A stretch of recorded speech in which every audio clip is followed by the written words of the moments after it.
Welcome to Marrow Masters Season 13, brought to you by the National Bone Marrow Transplant Link and sponsored by Sanofi. The NBMT Link, established in 1992, strives to help patients, caregivers, and families cope with the psychosocial challenges of bone marrow and stem cell transplant, from diagnosis through survivorship. This season, we'll be focusing on the side effects of bone marrow and stem cell transplant, including GVHD. Here's your host, Executive Director of the NBMT Link, Peggy Burkhardt.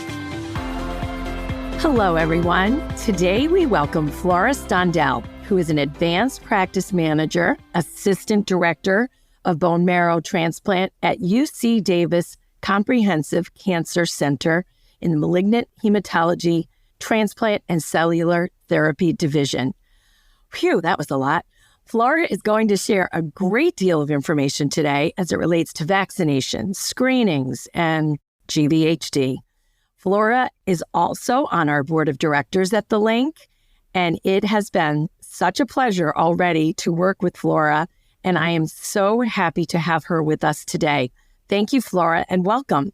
Thank you, Peggy. I'm really happy to be here today, excited to have this opportunity. So, Flora, let's jump right in. You are so passionate about your patients. I have already figured that out from our phone calls and getting ready for this. Let's start with your role at UC Davis and why you are so dedicated to your patients and about educating them about some of the side effects of transplant. So I've been working in transplant for over 15 years. I actually started off accidentally. I was supposed to be in the intensive care unit. They ran out of room, so they hooked me up with one of the transplant nurses over at Sutter, and I just fell in love with the population. I'm still a nurse practitioner at heart. I will never give up my clinical, work to be with my patients. But I recently had the opportunity to be promoted into this role, and I'm hoping that in this role I would continue to make improvements in workflow really for our patients and their families. There's just really no other specialty like transplant. We get to be with our patients and their families from beginning till after transplant. We're there when they're at their most vulnerable. We're there when we're able to celebrate. And I just love the relationship that we build with our patients and their families. Like, they become more than just patients. What a beautiful way to describe it. And you're not the first person that has said that, but you said it so eloquently. I think it is a very special field, and they're obviously very lucky to have you. So let's just jump right in with why screenings are so important, especially in early survivorship. Yeah, so, I always tell my patients, like when they are first diagnosed until post-transplant, we kind of end up putting, the routine screenings in the back burner. Things like, for example, their mammograms, their gynecologic exams, colonoscopies. We end up pushing those to like the back burners. So once patients are kind of complete with their transplant and they're in their post-transplant phase, we kind of start revisiting those screenings. Mostly because aside from being at a bit higher risk, for example, for skin cancer screenings, we also want to make sure that we didn't miss anything that we could have prevented along the way. Some examples like dental care, very basic. A lot of our patients, they're missing their dental visits. And sometimes, due to their risk of infection or risk of bleeding, we tell them, okay, you got to hold off on this dental visit or removal of like that tooth. Sure. So after transplant, they're able to go through that. So we end up ensuring that they kind of revisit their dentist and also their optometrist, just to make sure that we're not missing any periodontal diseases that could be prevented, oral cancers. Also, just making sure that they get their eye exams done. We found out that a lot of our patients after transplant and even after chemo, their vision changes. Mm-hmm. So they need new glasses, and they are at higher risk too for things such as cataracts post-transplant as well too, and post-chemo. So we try to make sure that they get back into these screenings. So important. I'm giggling thinking of, I'll take any reason to skip going to the dentist, but I do go twice a year, but I could see people saying, oh, I can't go to the dentist yet, and being pretty happy about it. But it is so important to get there and keep up with that. So thank you for that. Yeah, of course. And now vaccinations. Oh boy, we hear a lot about this, as if they don't have enough on their plate. Now it's time to get revaccinated. Let's talk about that. Gosh, so The vaccine schedule for autos, autologous, and allogeneic stem cell transplants are a little bit different. Uh-huh. Each center is very different at how they approach the timing and how they consider a patient is ready for their vaccinations. So post-autologous stem cell transplant patients, we typically tell our patients, okay, you can start getting your vaccines usually about 6 months post-auto. We're expecting that their immune function would be adequate at that point to be able to form antibodies with their vaccine. So usually with autos, it's pretty straightforward for us. We're telling them, okay, at 6 months post-transplant, you can start your, vaccines back, which includes their annual flu vaccines, their pneumococcal, all of their baby shots, really. So for the autos, it's pretty straightforward. Okay. Yeah, for the allo patients, it takes a little bit more. Over at UC Davis, there are several things that we look at. We don't really have a set time point. That's when allogeneic stem cell transplant patients should and could get their vaccines. Things that we consider is if they're on immunosuppressants, we know that their likelihood of forming a antibody response to a vaccine is a little bit lower. So we don't even talk about vaccination at that point unless if we're tapering them down on their immunosuppressants. And once they're tapered off, we start checking what we call a immunodeficiency panel. And what we look at is their CD3 and CD4 count. And at UC Davis, if it's greater than 200, it tells us that, okay, this patient will have the ability to form a response to their vaccine. Oh, wow. And it's at that point where we say, okay, time to get your shots. And we usually start with the inactivated shots first, like hepatitis and polio, diphtheria. So we start with those first. And the live vaccines, those take a little bit longer to kind of plan. Over at UCD, even if they're off of all immunosuppressants, we usually don't start talking about, the live vaccines, until maybe about 2 years post-transplant. And aside from that, they must be off of their immunosuppressants and not have any graft versus host. Oh, okay. Yeah. And the reason why is because if they're on any immunosuppressants, those live vaccines, even though it's a low level, it can harm them because their immune system's so suppressed. So there's a lot more into that. Okay. And I think I compare patients to when they get discharged. When we talk about vaccines, I always tell them and the families, if anyone asks you, you tell them that your immune system is that of a newborn baby. And Yes. I think that's when they said, oh, I did not know I was that suppressed. Wow. Well, do they get the vaccines at their transplant center or in their community with their primary care?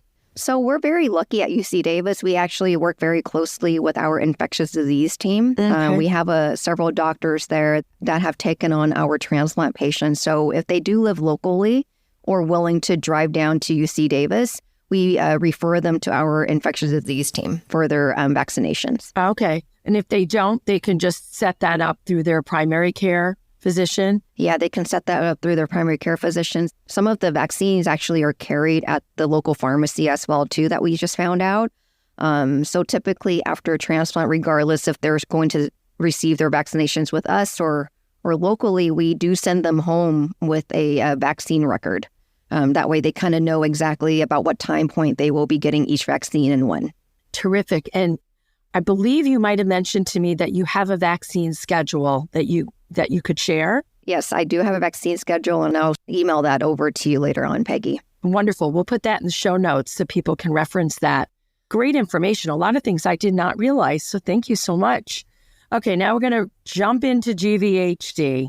And I know you're very passionate about this subject, and I am just going to let you talk because so many of our listeners struggle with GVHD, and the chance to hear from you. Let's hear what you got to say about that. I think our patients and their families probably know a lot more graft versus host than the community would because they're going through that. But really, graft versus host has the potential to present itself at the time of engraftment. It's when the recipient and the donor cells see each other as foreign and they start having a reaction. And unfortunately, some of our patients can develop severe graft versus host disease. Mm-hmm. I would say the most common finding is the skin. It's the biggest organ that we have. And the most common graft versus host that we initially see is a rash. And that's typically pretty easy to treat, I would say. Uh-huh. Especially nowadays, we have a lot of new therapies out there. Aside from just prednisone and topical steroids and immunosuppressants, we have other things out there to treat as well, too. But the skin is, the most common and a little bit easier to treat than the intestine. We find that with patients who develop graft versus host of the intestinal tract, mostly lower GI with diarrhea, abdominal cramping, those are a little bit more difficult to treat. But with the new science that's come out with like the different medications, we, most recently seems like it's been a little bit easier for us to kind of take control of. And the thing that's a little bit hard too, sometimes we find our patients with symptoms that we are concerned that may be graft versus host, but sometimes it's hard to kind of delineate if it's graft versus host or something else. Taking the skin, for example, they develop a skin rash and it could be graft versus host, or it could be from one of the 15 medications that we recently started them on. So it's very difficult to kind of determine. And nausea, for example, as well, too. A lot of our patients post-transplant become very nauseous because of just, different things, their taste buds or different medications. And at times that is also very difficult to determine if it's graft versus host or from some, other factor. And the main thing I tell our patients is no matter what it is, whatever symptom that they have, if they see like a little rash or even like a little bit of nausea, we want to know every single symptom. Okay. So I tell patients all the time, I know some of them feel, oh, we're bothering our providers. You're not bothering us. Like we want to know, because if it is graft versus host, the faster we take control of the graft versus host, the faster we're able to treat it, the less long-term side effects it can have for our patients. So we tell our patients, don't feel like you're bothering us, like we are here. That's what we're here for. Please, let us know if you have any symptoms. And most of the time we are still following our patients pretty closely. So, that's my thing to tell our patients is tell your transplant team right away. Oh, this is great stuff. Thank you so much, Flora. We talk about reputable resources. Dr. Google is not always our friend. Could you share what you tell your patients and maybe some of the reputable resources that are out there? I feel like we're very lucky over the years. Graft versus host has become more known and more talked about. So we've had really good resources out there. One, for example, is the GVHD Alliance. It's just a site that has so many resources for patients and family members. I love how it kind of goes over the signs and symptoms for each organ system. And it just breaks it down for patients and even providers, even outside providers that may not be familiar with graft versus host, just provides all that resource for everyone. Other resources that have been great is the National BMT link, books that are available for patients. We actually have graft versus host books that we carry at our center that we hand out to our allogeneic stem cell transplant patients. And it's been a very good guide, educational tool for our patients and even for our providers. And also just having podcasts like these that we're able to educate our patients about. And other resources that I can think about is, the BMT InfoNet and NMDP, to name a few. Just a lot of good resources out there. And yes, try not to use Dr. Google.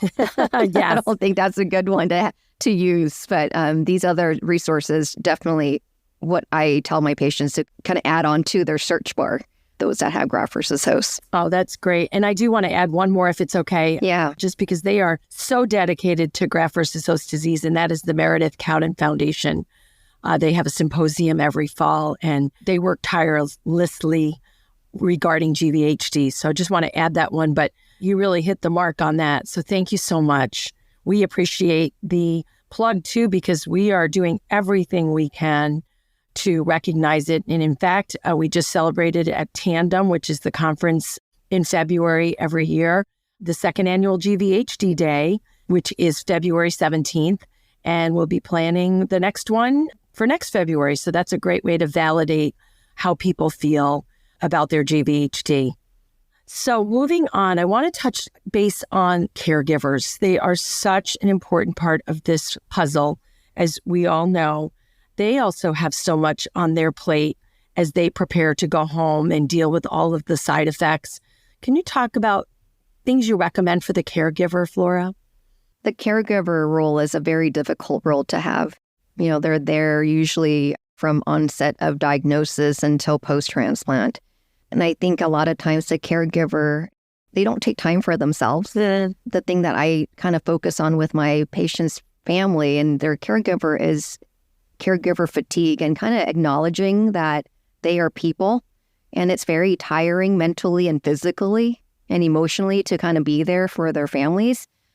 So just being aware of that, being able to have like a open and honest communication like with their family and saying, okay, what do you need from me? And also being honest about how they're feeling and doing with the provider as well too.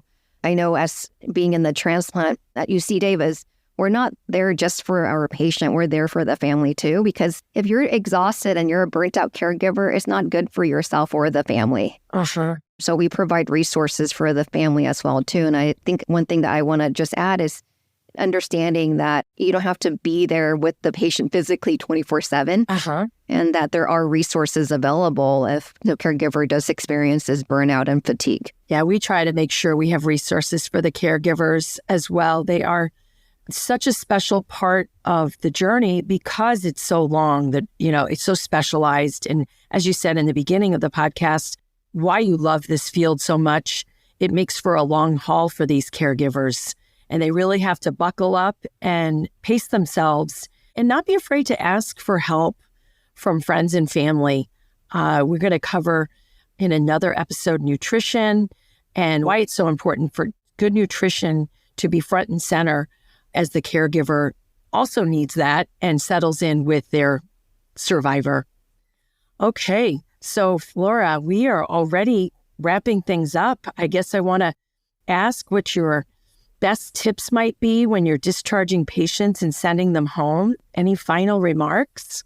I always tell the patients and their family that sometimes the recovery period is typically the most difficult. They need to be patient with their bodies. I tell our patients all the time, I know after transplant, they're thinking like, okay, I got new cells, I'm ready to go. And I think they kind of need to be patient with their bodies and just let their bodies heal and rest.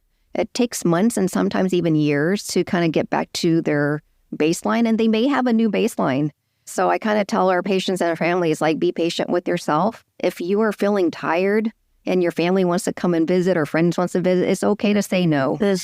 And let them know that you're recovering from transplant and that you just want to take some time for yourself. And that's what I tell my patients all the time. It's just be patient. Absolutely. And the fatigue is so real. And, in some other interviews, we've talked to people that could barely walk down the driveway, but months later, they were whipping around the neighborhood and, there's such progress, but it is slow. And patience is so important to make sure that you understand that it's not going to happen very quickly. And just, like I said, buckle up and get ready because life on the other side is going to be so wonderful again. In this job, we get to talk to so many long-term survivors. And I will ask them, even with GVHD, if you had to do it over again, would you? And I would say, I'd even go as far as saying 10 out of 10. Maybe 9 out of 10 is more accurate, would say, heck yeah, I do it all over again because I get to see my grandchildren graduate from high school or I get to see my child get married. So, we have to just remind people that it's hard, but it's not forever. Yeah, I think that's probably the hardest part. I know there's like a big psychosocial component at the end of transplant. We're always patients are at like the fight mode, when they're diagnosed and through transplant. And I think afterwards is when they kind of realize like, oh my gosh, I went through a lot. Yes. During my whole transplant course, like I almost died. And, I would say, over the last like 10, 15 years, I've noticed that our patients, maybe 2+ years after transplant is when they actually come back and have some, even signs of like PTSD. They come into clinic and they're like, oh my gosh, I did not realize I went through all that. Wow. And that's another thing I want to add too, is like, even after all those years, if you're feeling sad and down, let your transplant team know, because it is a common thing that we have seen. I'm glad you said that. Even not being afraid to seek help. I know BMT InfoNet has a fabulous mental health directory on their website. And we've talked to patients that say, I could not have done it without having therapy. And even my caregiver getting the therapy that they need. It's so important to address these topics. And PTSD, boy, that sure keeps coming up again and again. So I'm so glad that you mentioned that. Thank you, Flora. Oh, thank you, Peggy. I really want to thank the National Bone Marrow Transplant Link for this opportunity to speak today. I really hope that I was able to help others, patients and families with the information I provided today. So thank you, Peggy. Oh, I know you did. Thank you very much. This has been the Marrow Masters podcast. If you know someone who would benefit from the information in our show, please share this episode with them. And don't miss future episodes of our show. Follow Marrow Masters for free on Apple Podcasts, Spotify, YouTube, or wherever you're listening right now. And to connect with the National Bone Marrow Transplant Link, visit nbmtlink.org or tap the link in our show notes.